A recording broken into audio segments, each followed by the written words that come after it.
Hello, this is Professor Arumin, and I'm here to go deep today or tonight. Excuse any background noise during this, and yes, I am reading from a script, as you can probably tell, so hopefully this isn't a long video. Now, I'm going to be doing something different from commentary and analysis, obviously, hence the PowerPoint slides from Google Slides. This isn't me reacting to Glyph's impressive but also flawed run. This is me tearing it apart and pointing out the luck, flaws, decisions, and problematic patterns. Now, in order to do so, I felt the need to compare Glyph's run to a sub 5, which is the goal he wants. And what better than a sub 5 time than a sub 5 I did? So I looked on the spreadsheet and got the lowest Arumin time that still had all the details on it. I did not want to choose like a 4:59 that nobody had done any details on because it took like 5 hours just to do Glyph's run by itself. And that would take like a whole ass 2 days. And Hollow and I went through Glyph's run, noting the drops, the time the bar was full, and the menuing time. Those last two were me more than Hollow. It was extensive, and this isn't a dig at Glyph's time, but more of a labor of love to see another sub 5 that isn't in the top 4 in 2024. Now, this is my time and Glyph's compared to each other. Obviously, there are nuances in the data, and this can't explain all the time loss, but it's enough to show that Glyph's drops weren't holding him back during this run. Damn right. The things that could be better drop wise, as always, there's always something, are wood and sand. Everything else is either the same in my 450 or better than my 450. Now with sand, there's a caveat that Glyph misses 2. So it should be a 79 more than an 81, but I digress.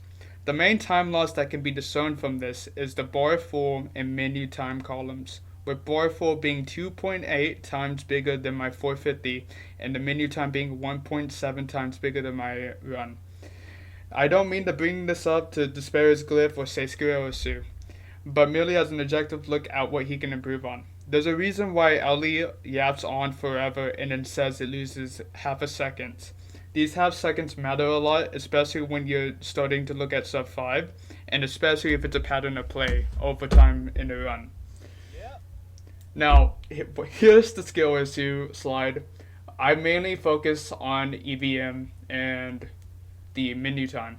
The red highlights are the largest time loss that happened over the run. Orange to yellow highlights are the small stuff that he loses on. I looked for patterns here specifically because it's more common than red ones, and you can tell the red ones like from the naked eye basically. Blue highlights are stuff that I understand why you lost time here, and this could be argued that it's a human player, you're expecting something like this. Now, for the red highlights, all together, it's 14 seconds of time loss. These are 40 frames and above time losses. They don't look bad individually, but add them together and it's a death by 1,000 cuts.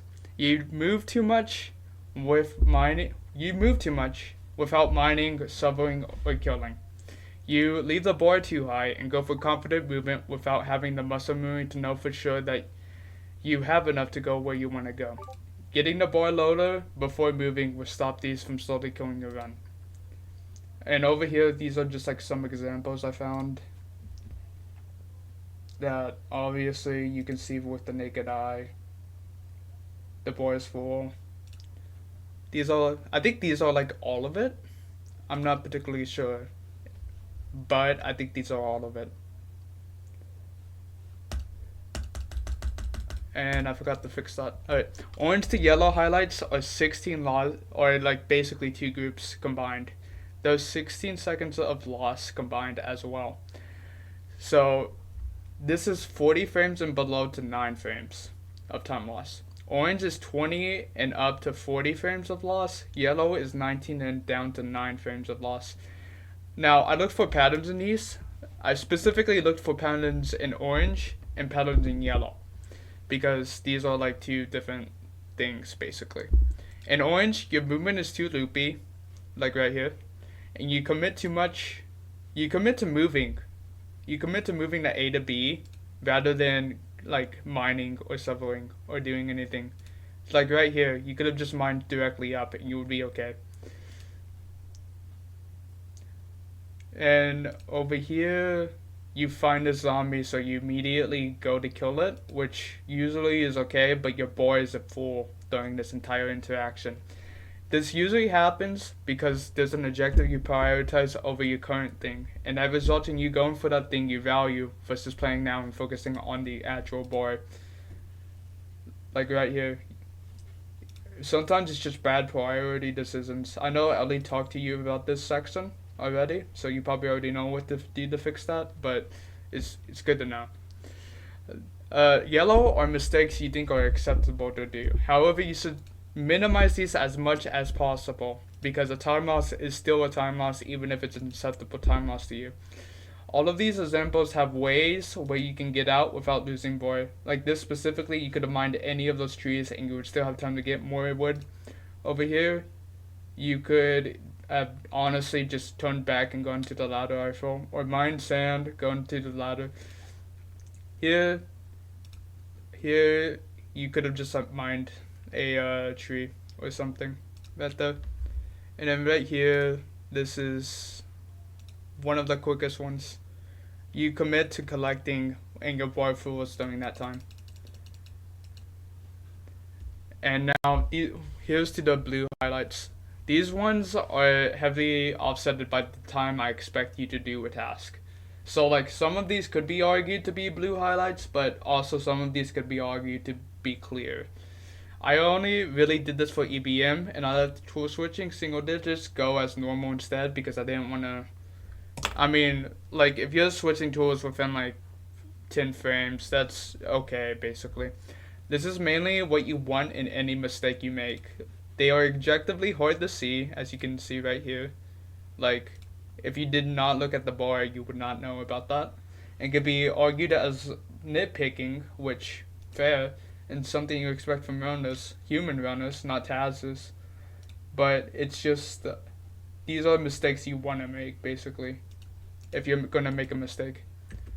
Now, all of the problem areas, all of this is not to like dunk on Glyph. Again, I repeat this. The 525 is good, but Glyph can do so much better. I'm pretty sure this would have been like I'm sure this would have been like a flat 5, maybe a very high for sub 4 time if Glyph was like locked in and averaged out on like the sub 5 spreadsheet of EBM and mini rank. This isn't to drag Glyph down. I'm being nitpicky and getting into this. I'm getting deep into this because I don't expect anyone to know how much time can be lost in these fractions of seconds over the run. Hell, I didn't even think Glyph would lose this much time. I thought Glyph would lose like 5 or 10 seconds, not like 15. This is mainly the so Glyph where he lost time concretely instead of wish-washing it with, yeah, you lost time here and there. Like, it's just overall in the run, you lose time. This is just to, like, settle down, like, have a look at it and so Glyph that, yeah, you lost time here objectively. You need to think about this stuff. This is to show how he lost these times here and there. And to get him to think about what mistakes are acceptable to make and what he does in a run that needs to be rethinked. I sincerely, like from the bottom of my heart, hope that Glyph gets a sub 5 within like this month, basically, or maybe sooner. I will love to see this. I would love to see that, basically.